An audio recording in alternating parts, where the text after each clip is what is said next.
Good morning students. Good morning. आज हम लोग हिंदी लैंग्वेज में चैप्टर 3 शब्द तथा वाक्य विचार पढ़ेंगे। शब्द तथा वाक्य विचार। सबसे पहले हम लोग यह जानेंगे कि शब्द किसे कहते हैं। शब्द किसे कहते हैं? एक या एक से अधिक ध्वनियों या फिर वर्णों के मेल से बने सार्थक ध्वनि समूह यानी वर्ण समुदाय को शब्द कहते हैं। एक या एक से अधिक वर्णों को जोड़कर, वर्णों या ध्वनियों को जोड़कर जो ध्वनि समूह या वर्ण समुदाय बनते हैं उसे ही हम लोग शब्द कहते हैं। जैसे सूर्य, सूर्य लिखने में हम लोगों को सवन, उवन, र, य, अ इन 5 तरह के वर्णों या फिर ध्वनियों को जोड़कर जो शब्द समूह बना है सूर्य, इसे ही हम लोग क्या कहते हैं? शब्द कहते हैं। उसी तरह से अन्य एक शब्द है फूल, लड़की, चंद्र। अब हम लोग यह तो जाने कि वर्णों के समूह को शब्द कहते हैं, लेकिन वर्णों का अगर सही तरीके से प्रयोग ना किया जाए, उसका सही मिलाप के साथ उसको नहीं बैठाया जाए, तो फिर सार्थक शब्द का निर्माण नहीं होगा। जैसे ऊपर दिए गए शब्द वर्णों के मेल से बने हैं, इनका उच्चारण करने से इनका अर्थ भी स्पष्ट होता है। यहाँ यह भी ध्यान रखना चाहिए कि वर्णों के सही मेल से ही शब्द का निर्माण होता है। हम बोले कि वर्णों का अगर सही तरीके से इस्तेमाल, सही तरीके से मिलाप नहीं किया जाए तो शब्द का निर्माण सही रूप से नहीं होगा। वर्णों के गलत मेल से बने शब्द का कोई अर्थ नहीं निकलता। अगर हम लोग वर्ण को गलत तरीके से मेल दे दे, मिलाप कर दे, उसको मिक्स कर दे, तो कोई भी एक सार्थक शब्द का निर्माण नहीं होगा। अगर उस तरह से हम लोग करते हैं कि जैसे तैसे इधर उधर का वर्ण मिलाकर एक शब्द का निर्माण कर दिए, लेकिन उस शब्द का कोई अर्थ नहीं निकल रहा है, तो वह शब्द क्या हो गया? बेकार का शब्द है, उस शब्द निरर्थक शब्द हो गया, उसका कोई भी अर्थ नहीं निकल रहा है। अतः वर्णों के गलत मेल को शब्द नहीं कहा जा सकता। यानी वर्णों के गलत मेल को हम लोग बैठा के एक साथ करें तो उसे हम लोग शब्द नहीं कह सकते। अब है शब्दों का वर्गीकरण, मतलब क्लासिफिकेशन ऑफ वर्ड्स। शब्दों को किस तरह से हम लोग वर्गीकृत करेंगे, बांटेंगे। तो शब्दों का वर्गीकरण निम्नलिखित आधारों पर किया जाता है। शब्दों का जो हम लोग वर्गीकरण करते हैं उसको बहुत सारे आधारों में बांटा जाता है। सबसे पहला आधार है उत्पत्ति या स्रोत के आधार पर। उत्पत्ति या स्रोत मतलब होता है ओरिजिन, कि कहाँ से शब्द की जन्म हुआ है, कहाँ से शब्दों को लिया गया है, कहाँ से उसकी उत्पत्ति हुई है, इसलिए बोला गया है उत्पत्ति या स्रोत के आधार पर शब्दों के 4 भेद होते हैं। एक होता है तत्सम शब्द, दूसरा है तद्भव शब्द, तीसरा है देशज शब्द और चौथा है विदेशज शब्द।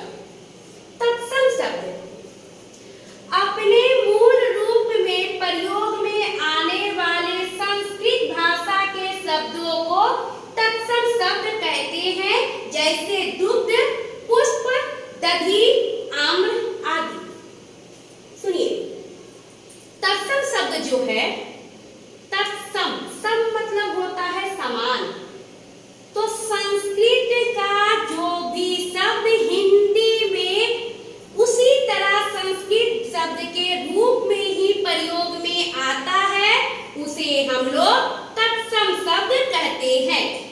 संस्कृत भाषा का जो शब्द हिंदी में ज्यों का त्यों उतर जाता है, प्रयोग में आने लगता है, उसे ही हम लोग तत्सम शब्द कहते हैं, जैसे दुग्ध, पुष्प, दधि, आम्र आदि।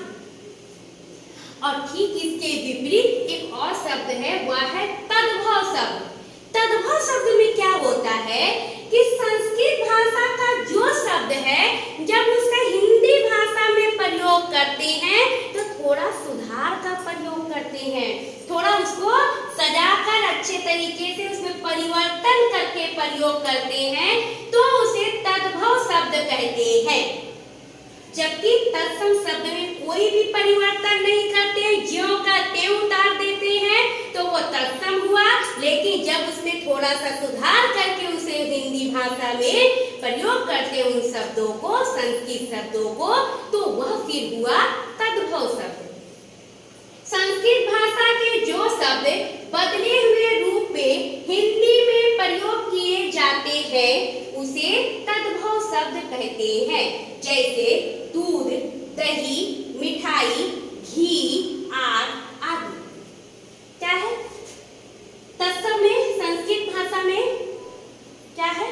दूध को दुग्ध बोला जाता है, जबकि तद्भव में जब हम लोग हिंदी में इस्तेमाल करते हैं तो उसे दूध बोलते हैं। ठीक उसी तरह पुष्प को फूल बोलते हैं, दही को दही बोलते हैं, आम्र को आम बोलते हैं। इन तत्सम शब्दों को जब हिंदी भाषा के शब्दों में प्रयोग करते हैं तो उसमें थोड़ा सुधार करके प्रयोग करते हैं, और जब सुधार करके हिंदी भाषा में प्रयोग करते हैं तो ऐसे शब्दों को तद्भव शब्द कहते हैं। अब आइए देशज शब्द। देशज, देश मतलब क्या होता है? अपना देश। तो वो ऐसा शब्द है जो अपने ही देश में विभिन्न स्थानों पर बोली जाती है। यानी देशज शब्द में स्थानीय बोलियों से हिंदी भाषा में ग्रहण किए गए शब्दों को देशज शब्द कहते हैं। स्थानीय बोलियों से हिंदी भाषा में जो भी शब्द ग्रहण किए जाते हैं, लिए जाते हैं, उसे देशज शब्द कहते हैं। जैसे लोटा, पगड़ी, झाड़ू, ठोकर, खिड़की आदि। ये सब क्या है? अपना ही देश के विभिन्न स्थानों पर बोली जाने वाली भाषा का शब्द है। विदेशज शब्द। विदेशज शब्द मतलब जो शब्द विदेश से आए हुए। हमारी हिंदी भाषा की यह खासियत है कि इसमें बहुत सारे शब्द अन्य अन्य जगहों से, बहुत सारी जगहों से आए हैं, जिसमें अंग्रेजी भाषा के बहुत सारे शब्द आए हैं, अरबी फारसी के आए हैं, पुर्तगाली के आए हैं। तो इन सब शब्दों मतलब हिंदी भाषा का जो शब्द समुदाय है वो बहुत ही विशाल है, वो बहुत ही बड़ा है। ठीक है, तो विदेशज शब्द क्या है? विदेशी भाषाओं से हिंदी भाषा में ग्रहण किए गए शब्दों को विदेशज शब्द कहते हैं। विदेशी भाषाओं से हिंदी भाषाओं में जो शब्द ग्रहण किए गए हैं उसे विदेशज शब्द कहते हैं। इसे आगत शब्द भी कहते हैं। आगत शब्द मतलब कहीं से आया हुआ हिंदी भाषा में शब्द। जैसे अंग्रेजी से कौन कौन से शब्द आए हैं, कुछ एक का उदाहरण हम लोग पढ़ लेते हैं। School, doctor, machine, pencil, police, ये सब जो शब्द है वो अंग्रेजी भाषा से आए हैं। जबकि कागज, खून, हजार, जमींदार, फकीर, बाजार, ये कहाँ से आया है? अरबी फारसी के शब्द है। तीसरा है पुर्तगाली, यानी पुर्तगाल देश से भी, पुर्तगाली भाषा से भी हमारी हिंदी भाषा में कुछ शब्द आए हैं। अलमारी, गोदाम, साबुन, पादरी। ठीक है, यानी विदेशी भाषाओं से हिंदी भाषा में ग्रहण किए गए शब्दों को विदेशज शब्द कहते हैं। जो भी शब्द हिंदी भाषा में विदेशों से आए हैं, अंग्रेजी के शब्द है, अरबी फारसी के शब्द है, पुर्तगाली भाषा के शब्द है, ये सब शब्द क्या होते हैं? हिंदी भाषा में आते हैं, तो उसे ही हम लोग कहते हैं विदेशज शब्द या फिर आगत शब्द। अब हम लोग एक और शब्द देखते हैं, वह है संकर शब्द।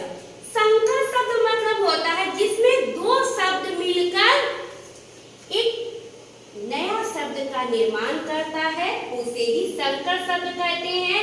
और इस संकर शब्द में जो दो शब्द होते हैं वो दोनों ही शब्द अलग अलग भाषाओं से आए हुए शब्द होते हैं।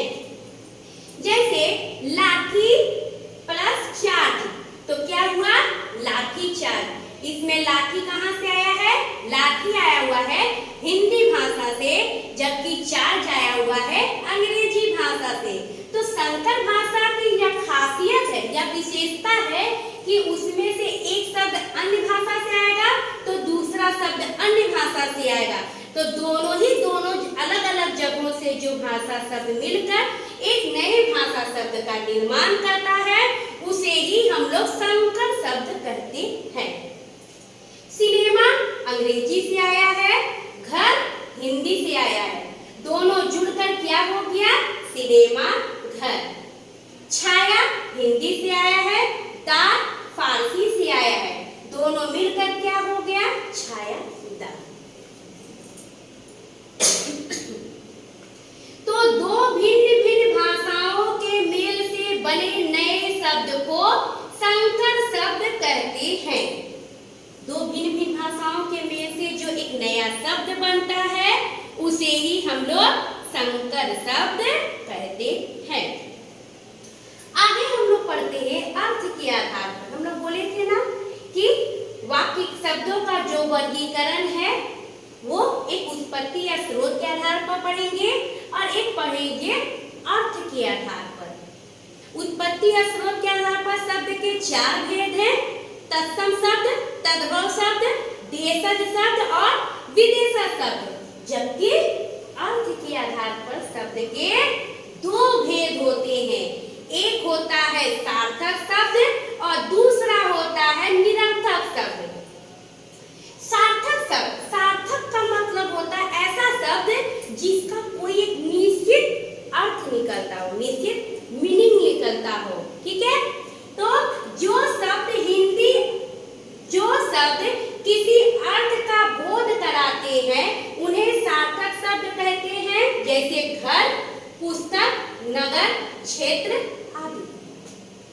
फिर हम लोग होगा निरर्थक शब्द। निरर्थक शब्द मतलब होता है जिन शब्दों से कोई अर्थ ना निकले उन्हें निरर्थक शब्द कहते हैं। ऐसा शब्द जिससे कोई भी अर्थ नहीं निकले, एकदम मीनिंगलेस वर्ड हो, वैसे ही मीनिंगलेस वर्ड को निरर्थक शब्द हिंदी में कहते हैं। निरर्थक शब्दों का प्रयोग प्राय सार्थक शब्दों के साथ किया जाता है, जैसे रोटी वोटी, खाना वाला, पानी वाली, ताला वाला आदि। हम लोग बोलते हैं ना, घूमने उमने गए थे, घूमने पे एक शब्द हुआ, उसका मीनिंग हुआ, लेकिन घूमने नहीं पता। मम्मी खाना वाना दीजिए ना, तो खाना तो समझ में आ गया, लेकिन ये वाना, तो ये जो वाना आया है ये निरर्थक शब्द है, जबकि खाना सार्थक शब्द है। ठीक उसी तरह हम लोग ये सब जो निरर्थक शब्द है, इन शब्दों का इस्तेमाल हम लोग ज्यादातर अपने कैजुअल बोली मतलब साधारण बोलचाल की भाषा में हम लोग इस्तेमाल करते हैं। जैसे रोटी वटी, दूध दूध बोलते हैं ना, खाना वाना, मम्मी खाना वाना क्या बनाई हो, पानी वानी, मम्मी एक गिलास पानी वानी दो ना, कुछ भी। ये सब जो हुआ ये सब हुआ निरर्थक शब्द, जिसमें पहला शब्द सार्थक होगा, उसका मीनिंग निकलेगा, लेकिन बाद वाला जो शब्द है उसका कोई भी मीनिंग नहीं निकलेगा। तो आज की कक्षा में हम लोग क्या क्या पढ़े? आज हम लोग पढ़े कि शब्द किसे कहते हैं और शब्दों का वर्गीकरण कैसे किया जाता है। तो वर्णों के सही मेल से बने, वर्णों के सही मेल से ही शब्द का निर्माण होता है और शब्दों का जो वर्गीकरण है वो उत्पत्ति या स्रोत के आधार पर चार भागों में बांटा गया है: तत्सम शब्द, तद्भव शब्द, देशज शब्द और विदेशज शब्द। जबकि तत्सम शब्द किसे कहते हैं? अपने मूल रूप में प्रयोग में आने वाले संस्कृत भाषा के शब्दों को तत्सम शब्द कहते हैं, जैसे दुग्ध, पुष्प, दही, आम्र आदि। तद्भव शब्द संस्कृत भाषा के जो शब्द बदले हुए रूप में हिंदी भाषा में प्रयोग किए जाते हैं उसे तद्भव शब्द कहते हैं, जैसे दूध, दही, मिठाई, घी, आग आदि।